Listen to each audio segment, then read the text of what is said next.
Hello everyone, কেমন আছো? আশা করি সবাই খুব ভালো আছো। আমিও খুব ভালো আছি। চলে এলাম আরও একটা ছোট্ট ভিডিওর সাথে।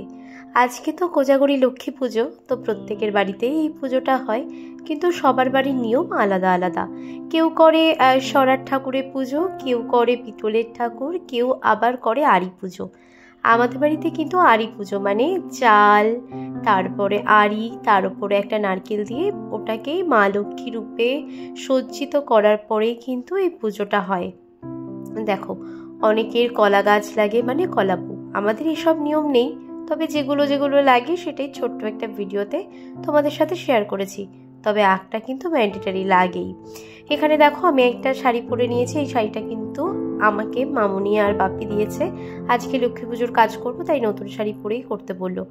বিশ্বাস করো, কিছুটা কাজ আমি ওই আমার ঘরোয়া নাইটি পরেই করেছি, আর কিছুটা এই যে সেজে গুজে নিয়েছি। খুব একটা সাজিনি, শরীরটা যেহেতু ভালো না, তাই খুব একটা সাজ আমার এবছর আর হয়নি। তবে আগের বছর অনেক সেজেছিলাম। তারপরে যে নিচে গেলাম, সবাই মিলে হাতে হাতে কাজ করছিলাম, তো একটুখানি আমিও দেখছি যে সবার হাতে যখন কাজ রয়েছে, একটু এখানে এসে কড়াইটায় যে সবজি বসানো রয়েছে এগুলো কিন্তু যারা আসবে তাদেরকে দেওয়া হবে। এগুলো আর আমাদের মা লক্ষ্মীকে দেওয়া হয় না।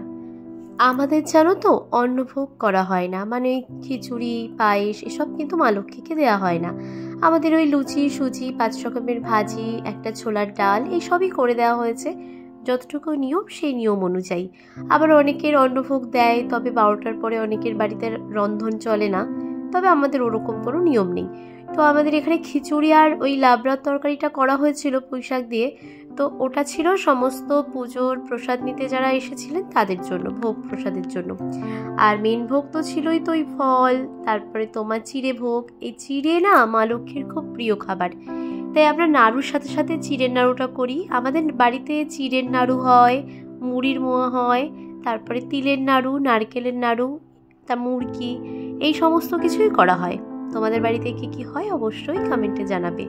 দেখো, বললাম না পুজোটা না প্রত্যেকের কাছে এক একটা আলাদা আলাদা রকমের হয়। এখানে দেখো ফুলকো ফুলকো লুচি করা হয়েছে 2 বছরের মধ্যে। তো লুচি আর সুজি, তারপরে তো এই সমস্ত রয়েছে। এবার পুজোটাও হয়ে গেছে, ব্রাহ্মণ ঠাকুরমশাই তো চলে এসেছিল।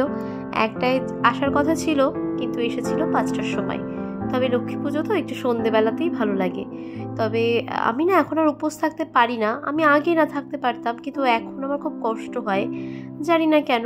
তো তবুও আমি ছিলাম। ওই বলে না মায়ের একটা কৃপা থাকে, একটু মাঝে মাঝে উইক হয়ে পড়ছিলাম। তারপরও শরীরটাও যেহেতু ভালো না, তো এখানে দেখো মোয়া নাড়ু সবাইকেই দেওয়া হয়েছে।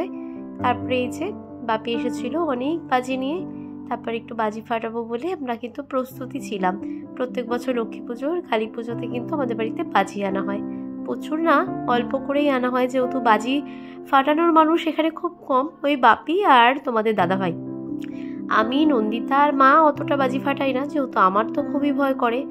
আমার আগে ভয় করতো না, তবে যবে থেকে আমার দিদা মারা গেছিল ওই বাজির কারণে, তবে থেকে আমার আর বাজি ফাটানোর ইচ্ছেটাও করে না। ওই সবাই ফাটায়, ওটাই দেখতে বেশ ভালো লাগে। তবে নিজে হাতে নিয়ে বাজি ফাটানোর ইচ্ছে এখন আর নেই। আসলে বাড়িতে একটা ইনসিডেন্ট আবার সেই জিনিসটার সাথেই হলে খুব কষ্ট হয়। তবুও ওই যে বললো যে আসো 2টো বাজি একটু নাও, এগুলো তো আর ওই বাজি না। বললাম ঠিক আছে দাও। একটু ভিডিও তুলে নিলাম, তোমাদের সাথে শেয়ার করলাম। তবে তোমাদের বাড়ির লক্ষ্মী পুজো কেমন কাটলো অবশ্যই জানাবে। আমার তো বেশ ভালোই গেল আজকের দিনটা। এখন প্রায় বাজে ওই রাত 11টা। এখন আমরা বাজি সেলিব্রেশন করছি। আশা করি আজকের ভিডিওটা তোমাদের খুব ভালো লেগেছে। বাজি এনেছিল প্রচুর, তবে বাজি ফাটানোর লোক কম বলে অত বাজি আর ফাটানো হয়নি। কিছু বাজি রয়ে গেছে, কালী পুজোর সময় যখন আবার আসবে তখন ওই বাজিগুলো আবার ফাটানো হবে। তো বাপি ওয়েট করছিল, বাপির কিছু বন্ধু আসবে বলে, যারা প্রত্যেক বছর যে কাকুরা আমাদের বাড়িতে আসে ভোগ প্রসাদ খাওয়ার জন্য। এবছরও তারা আসবে, সবাই কাজ করবে, ব্যস্ত না, একটু কাজকর্ম মিটিয়ে তারপর আসবে।